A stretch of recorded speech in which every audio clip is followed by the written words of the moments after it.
नमस्कार, मैं स्वाति और आप देख रहे हैं विंध्या टाइम्स। रॉकी हत्याकांड में फंसे 8 पुलिस वालों के लिए राहत की खबर है। रॉकी हत्याकांड की चल रही जांच पूरी कर अब इसमें खात्मा लगा दिया गया है और खात्मा को न्यायालय में प्रस्तुत कर दिया गया है।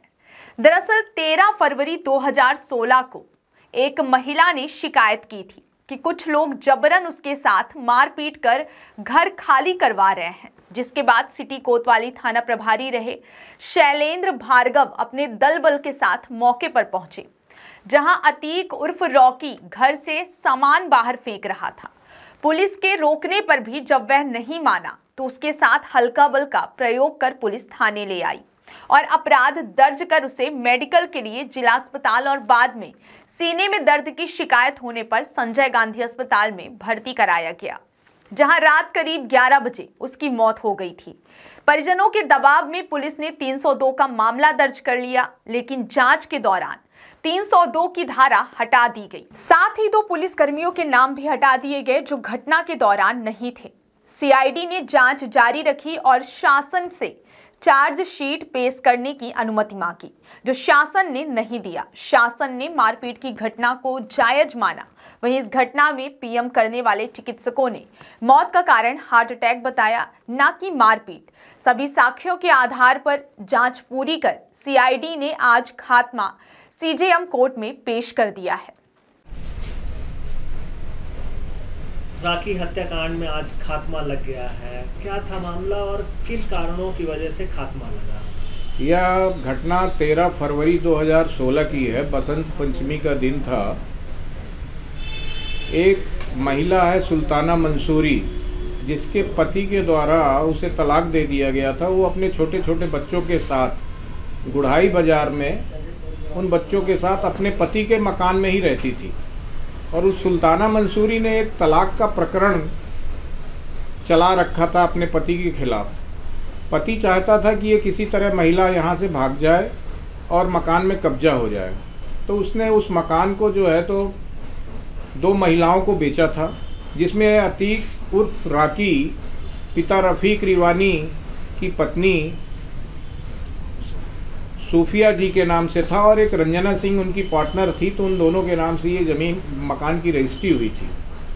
उस मकान में कब्जे को लेकर अतीक उर्फ रॉकी जो है अपने लोगों के साथ, अपने साथियों के साथ 13 फरवरी को 4-5 बजे शाम को गया हुआ था और वहाँ उस घर से सामान वगैरह फेंक दिया गया था और सब निकाल लिया गया था। कुछ सामान लूट पाट भी हो गई थी। तब ये शैलेंद्र भार्गव और तत्कालीन टीआई कोतवाली जो है मौके पर गए थे इस अपराध को रोकने के लिए और अपराध पे कायम कार्रवाई करने के लिए। उसी समय जो है तो कुछ बल प्रयोग आरोपियों के साथ जो है तो शैलेंद्र भार्गव के द्वारा, उसकी टीम के द्वारा किया गया था। यह बल प्रयोग जो हुआ था तो ये चूँकि व्यस्त क्षेत्र गुढ़ाई बाज़ार का था, तो उसकी मारपीट का वीडियो वायरल हो गया था।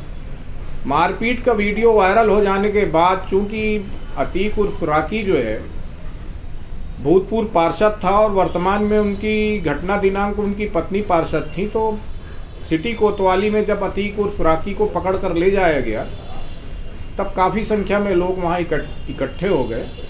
अतीक उर्फ रॉकी ने अपने को पुराना रोगी वगैरह बताया, वहाँ भी टेबलेट्स वगैरह दी गई और उसको एमएलसी के लिए ले जाया गया। चिकित्सालय, जिला चिकित्सालय रीवा ले जाया गया, मुलायजा हुआ, एमएलसी हुई, बाद में उसको मेडिकल कॉलेज में भर्ती कराया गया, वहाँ भी ट्रीटमेंट हुआ।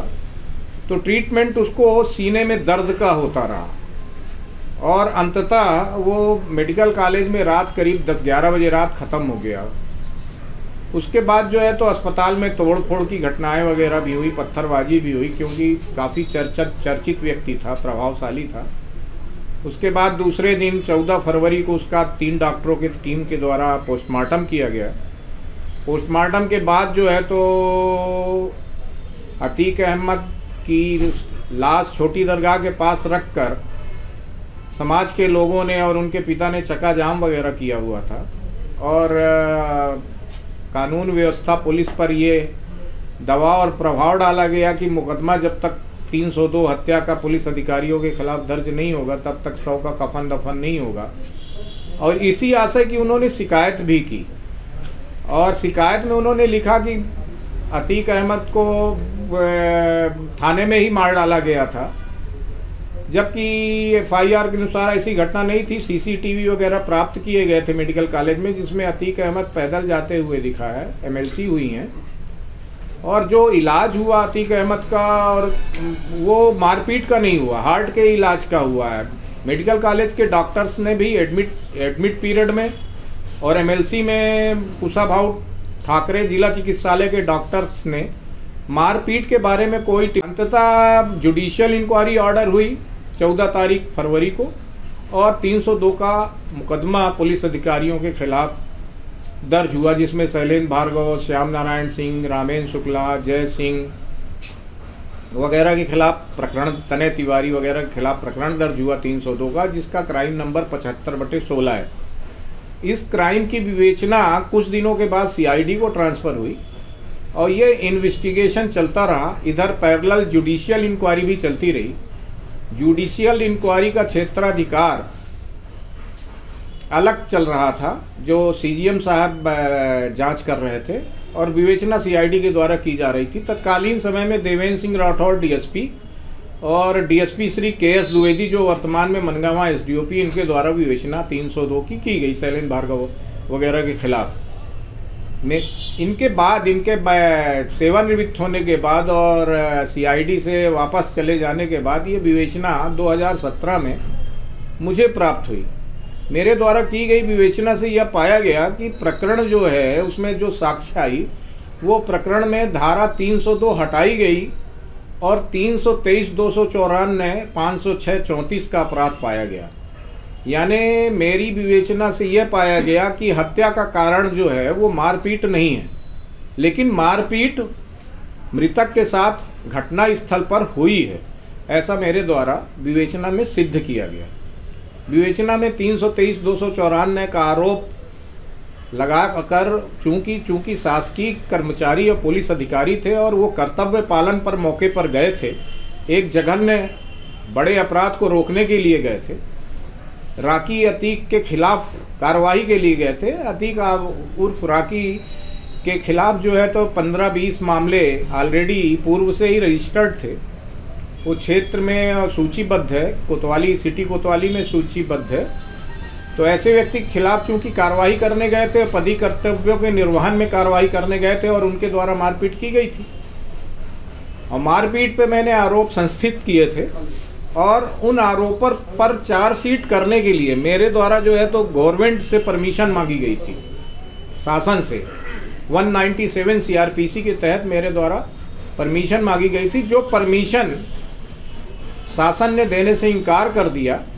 और मौके पर और अतीक उर्फ राकी से की गई मारपीट, जिसकी सभी चोटों की अलग अलग प्रकृति, साधारण प्रकृति थी, को उन्होंने जो है तो एक तरह से ये कहा जाए कि उन्होंने उस मारपीट को नाजायज़ नहीं कहा, और एक अपराधी के खिलाफ कार्रवाई के समय अधिकृत बल प्रयोग ही कहा उसको, और अभियोजन स्वीकृति देने से इनकार कर दिया। न होने से प्रकरण चूंकि धारा 323, 294, 506, 34 का विवेचना से सिद्ध था, लेकिन गवर्नमेंट की अनुमति चार्जशीट करने की ना मिली, इसलिए इस प्रकरण में आज सिटी कोतवाली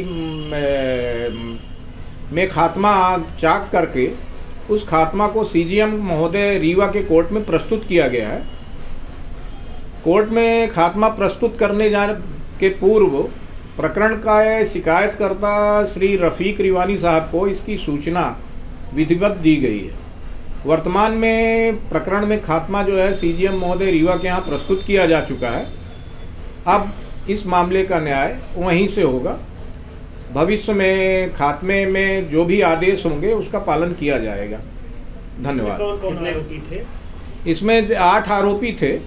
8 आरोपी में शैलेंद्र भार्गव तत्कालीन TI सिटी कोतवाली, श्याम नारायण सिंह उपनिरीक्षक, रामेन शुक्ला उपनिरीक्षक, PN दाहिया सहायक उपनिरीक्षक, महेंद्र पांडे प्रधान आरक्षक, जय सिंह आरक्षक, तनय तिवारी आरक्षक, जितेंद्र कुमार सेन आरक्षक थे। हाँ, ये बात मैं बताना भूल गया कि मैंने अपनी विवेचना से 2 आरोपियों का, नामजद आरोपी 2 थे, रामेन शुक्ला और सब इंस्पेक्टर और एक जय सिंह आरक्षक, इनको घटना स्थल पर मौजूद नहीं पाया था, इनको अन्यत्र ड्यूटीरत पाया था, लिहाजा प्रकरण से इनका नाम पृथक किया गया है।